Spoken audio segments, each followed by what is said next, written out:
and this is the wonderful Miss Margaret Arney. Most of you guys already know her, and we're super excited to present our 2023 Plus Block of the Month for Quilting Hens.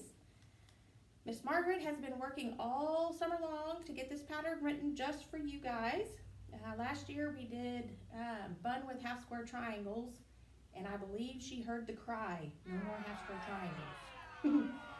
So we'll be happy to hear that a minimal amount of half square triangles will be used this year. Yay!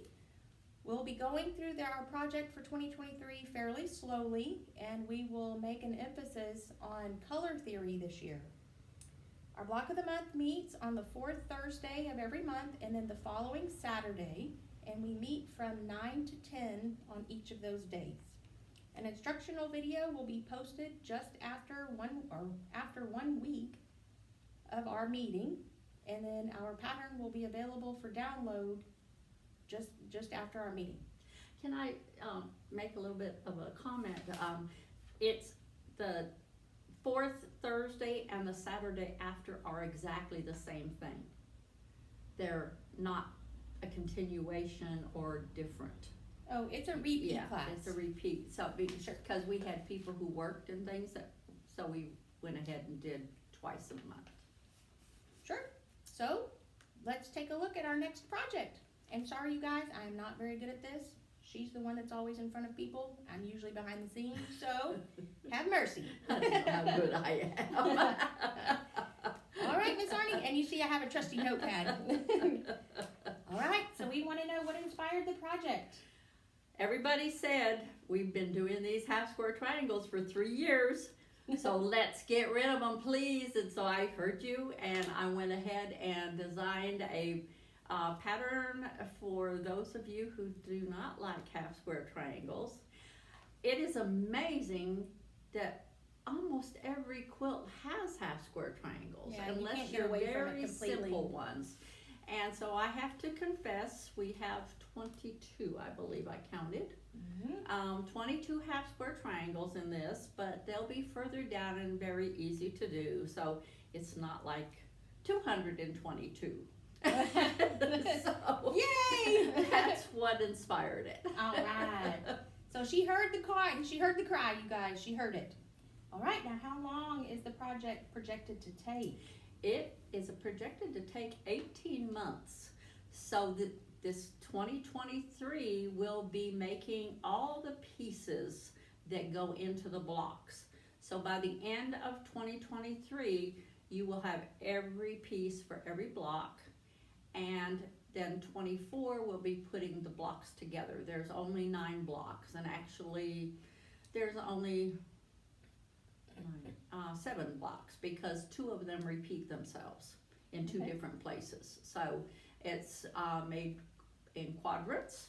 So each quadrant is identical to the other 3, and that makes it very easy putting it together. Nice. So okay, so this looks really complicated. Can a beginner do this? yes, a beginner can do this. It's very straight line stitching and not a hard project, and we are going to move very slowly. That's why it's going to take 1.5 years, because we don't want to lose the people who have trouble getting 4 blocks, small blocks done. We want to be able to have everybody keep up and not get lost. So you that are advanced, and I know this looks advanced, but it's not, you can work on other projects at the same time without being overwhelmed with this one. Very good. Nobody very good. should be overwhelmed with this one. Very good. And so are we gonna have to buy any extra equipment? Rulers, is there anything special that we're gonna need? Or? Okay, well, you will have, your basic rulers are all you really need.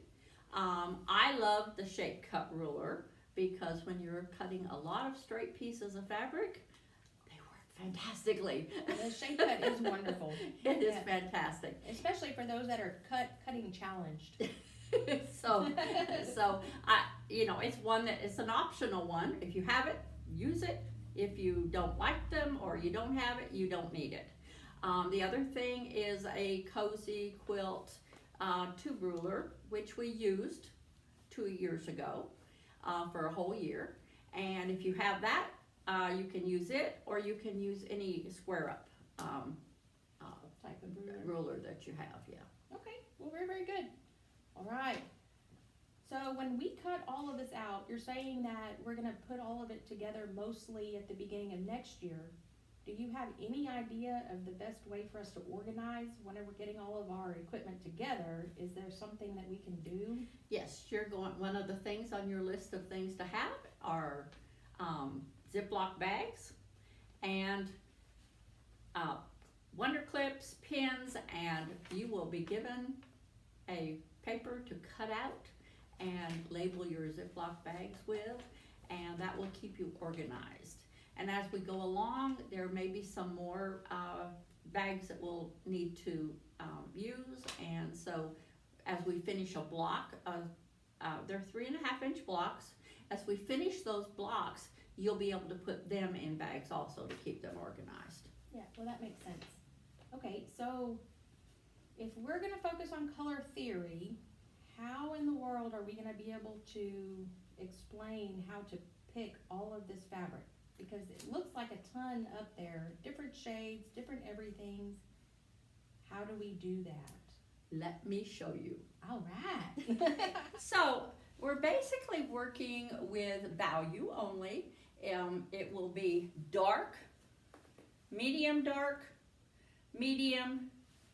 medium light, and light.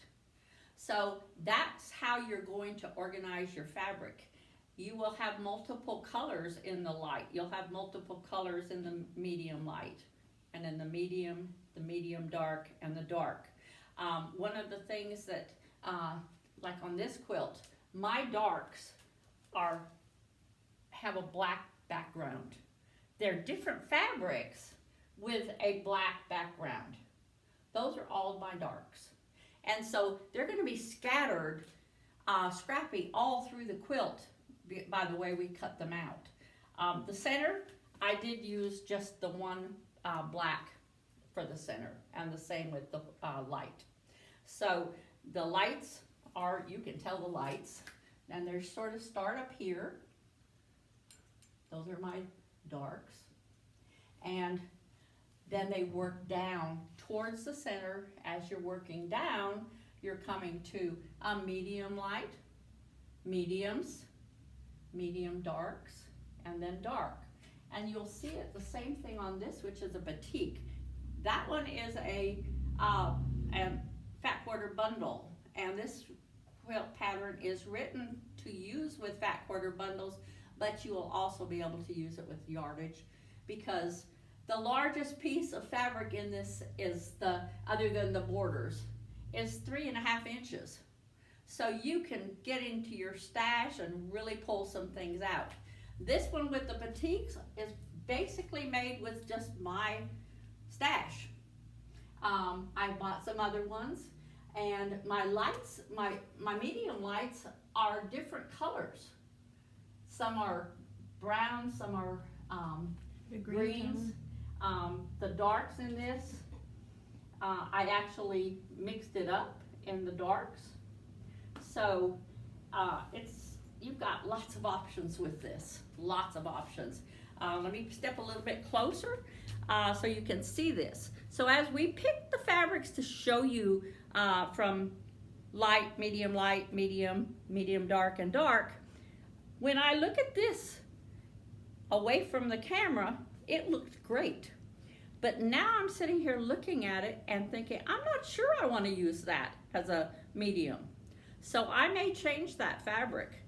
Use your camera to take pictures, and if a piece of fabric screams at you, I don't belong here, take it out and replace it with something else. So I'm looking forward to doing this pattern. It's taken me quite a while to write it. Yeah. And I will be doing the class one in blues. So I'm looking forward to that too. She did that for me. Yes, I did. Because I noticed also that these were a lot of the same tones as far as greens, and just the purple was added to this one. So again, I'm looking forward to it. Very good. So, Well, okay. they're both beautiful, and we hope that you guys join us.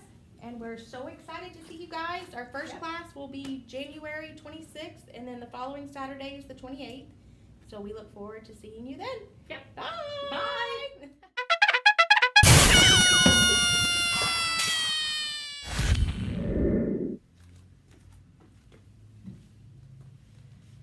One, two, three. Hi, you guys. Welcome to Quilting Hens and to the Fabric Barn. Actually, we should do that again. I need you to. Okay, 1, 2,